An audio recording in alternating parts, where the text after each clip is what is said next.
हमारे जो इस पार्टी के जो शीर्ष नेतृत्व के लोग आए थे, उन्होंने हमसे पूछा कि इस इलाके के सबसे बड़े मुद्दे क्या हैं। तो मैंने बोला कि चलिए सर आपको दिखाई देते हैं, और इन्होंने भी उसमें काफी ये दिखाया कि भाई चलिए देखिए समस्या को, उसको महसूस करें। और आज ये बेलवा घाट कितनी बार से उद्घाटन इसका हो रहा है, वर्षों से बन रहा है, लग रहा है जैसे पता नहीं हम लोग कौन से जो है बॉर्डर के इलाके में काम कर रहे हैं या कहाँ समस्या आ रहा है।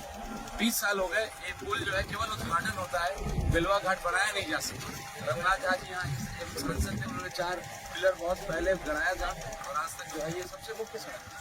अभी हम लोग ढाका में थे और ढाका से शिवर जा रहे हैं, शिवर जाने का ये मुख्य सड़क है। और अभी हम लोग ऊपर चलेंगे तो गाड़ियाँ हिलती हैं वो, और पूरा धूल, पूरा मोटरसाइकिल वाला गिर जाना, बारिश अगर हो जाए इसके हालात इतने बदतर हो जाते हैं। और ये मुख्य सड़क है।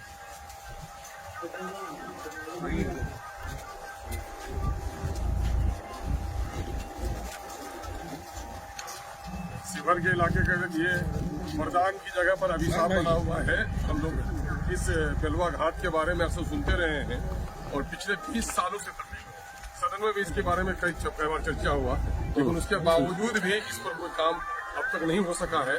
और 20 वर्षों से खाओ पकाओ अभियान के तहत सरकार इस बांध के नाम पर लूट रही है, और यहाँ पर यह काम अब तक मुकम्मल नहीं हो पाया है। ये हाल फुलवारा घाट का भी है, और इन समस्याओं का निदान करना हमारी पार्टी की प्राथमिकता है। और यकीनन है कि राणा रंजीत साहब को जिताइए, और इन मुद्दों पर यकीनन है कि माटी का बूथ इस मसले पे जरूर काम करेगा।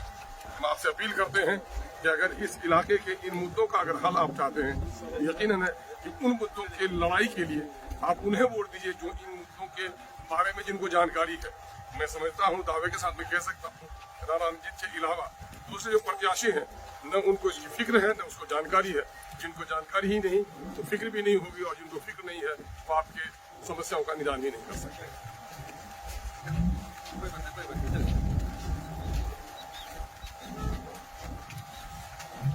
देखिए, यहाँ पर हमारे जो उम्मीदवार है राणा रंजीत साहब, उन्होंने जो मुझे ये बताया कि ये जो रास्ता है जो बेलवा घाट जिसके पास अभी हम आए हैं देखने के लिए, उन्होंने कहा कि 20 साल से ये काम पड़ा हुआ है, और सिर्फ इसके उद्घाटन होते हैं, इसके नाम पर पैसा उठाया जाता है। लेकिन ये रास्ता जो है, जो 2 अलग अलग शहरों को, गाँवों को जोड़ने वाला रास्ता है, इसकी हालत क्या है। तो हमने सोचा कि चलिए जाके खुद देखते हैं, ताकि मौका मिला तो हम पार्लियामेंट के अंदर आवाज़ उठाएं, और मौका मिला तो यकीनन आप लोगों की दुआ रही और करुण ईमान साहब और हमारे राणा रंजीत साहब अगर पार्लियामेंट के अंदर आए, एक सवाल सरकार से उठाया जा सकता है कि अगर पार्लियामेंट की नई बिल्डिंग बनाना है तो 20,000 करोड़ रुपया खर्च करके तो 2 साल के अंदर बना लेते हैं, ताकि तुम्हारे MP बड़े आराम के साथ वहाँ पर बैठ सकें। लेकिन यहाँ पर गरीब लोग जो इस रास्ते का इस्तेमाल कर रहे हैं, उनके रास्ते की फिक्र आपको 20 साल से नहीं हुई है। यहाँ पे सिर्फ उद्घाटन के ऊपर उद्घाटन किए जा रहे हैं। कौन सी ऐसी रॉकेट साइंस है ये, हम खुद ज़मीन के ऊपर आकर देखना चाह रहे हैं। और हमारे साथ यहाँ पर बिहार की आवाम भी है, वो खुद देख रही है कि ऐसा क्या है इसके अंदर रॉकेट साइंस की जिसकी वजह से ये काम मुकम्मल नहीं हो पा रहा है। इसका जवाब यही है कि इलेक्शन में आओ, वादे करो, बड़े बड़े वादे करो, और फिर गायब हो जाओ, फिर 5 साल के बाद आओ, फिर नए वादे करो और फिर गायब हो जाओ। मैं आपको यकीन दिलाता हूँ कि अगर यहाँ पर इस इलाके के हमारे उम्मीदवार राणा रंजीत साहब को यहाँ पर अगर यहाँ की आवाम चुप कर देती है, तो हम यकीन मानिए कि हमारी प्रायोरिटी के ऊपर जो काम रहेंगे वो ये काम रहेगा। ये जो बेलवा घाट का जो अधूरा काम पड़ा हुआ है इतने सालों से, तो उसको हम मुकम्मल करवाने के लिए हम पूरी कोशिश करेंगे। जनता ने ये समझना चाहिए कि उनके मसले क्या है, उनके क्या मसले हैं जो सबसे पहले उठाने जाने चाहिए। नेता जितने भी आ रहे हैं जाति धर्म के मुद्दे निकालो, सड़क के बारे में, पानी के बारे में, रास्तों के बारे में, कोई रोजगार के बारे में कोई बात करने के लिए तैयार नहीं है। उनके मुद्दों में जनता को उठाए रखे हुए हैं, लेकिन मजलिस ऐसा नहीं है। हम जानते हैं कि ज़मीनी स्तर के ऊपर क्या काम होने चाहिए। जैसा कि जानते हैं आप, जल संसाधन विभाग का 32,000 करोड़ का बजट।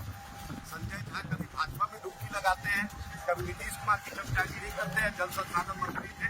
मिथिला हाट से कुछ होने वाला नहीं है। यहाँ के 20 साल की समस्या जो है ये घाट का, यहाँ के लोगों की परेशानी है। नेपाल बदलते हैं, पानी का पूरा इलाका डूब जाता है। तो संजय झा जी चमचागिरी करके विधानसभा आप चले गए, लेकिन इस इलाके को मिथिला हाट नहीं चाहिए, इस इलाके को बाढ़ की समस्या चाहिए। नीतीश जी कितना बार आप पलटिएगा और कितना बार झूठ बोलिएगा। जिस तरीके से मोदी जी ने मोतिहारी की चीनी फैक्ट्री का चाय नहीं पिया, वादा तो किए थे कि चाय पिएंगे, आकर फिर मक्कारी करके चले गए। संजय झा जी और नीतीश कुमार निवेदन ठाकुर बताएं, स्पीकर है, मंत्री है, मुख्यमंत्री है, नहीं इस इलाके की समस्या कब हल होगी। मुझे उम्मीद है कि इस बार 3 सांसद हमारे साथ हैं, इम्तियाज जलील साहब, अल्लाह ने चाहा तो इंशाअल्लाह कामयाबी मिलेगी। अख्तर उद्दीन साहब और आपका बेटा जीवर का बेटा राणा रंजीत भाई है, सब लोग मिलकर इंशाअल्लाह ताला कामयाबी मिलेगी और इस समस्या को हम एश्योर करते हैं बैरिस्टर असदुद्दीन ओवैसी साहब की सरपरस्ती में जरूर कामयाबी और इस मुद्दे को जितना जल्दी हो सके 100 दिन की प्राथमिकता रखेंगे। मजलिस जो है वो काम करने वाली जमात, और उसका सबूत ये है कि मजलिस जब हैदराबाद में रही तो हैदराबाद में उसने तरक्याती काम किए।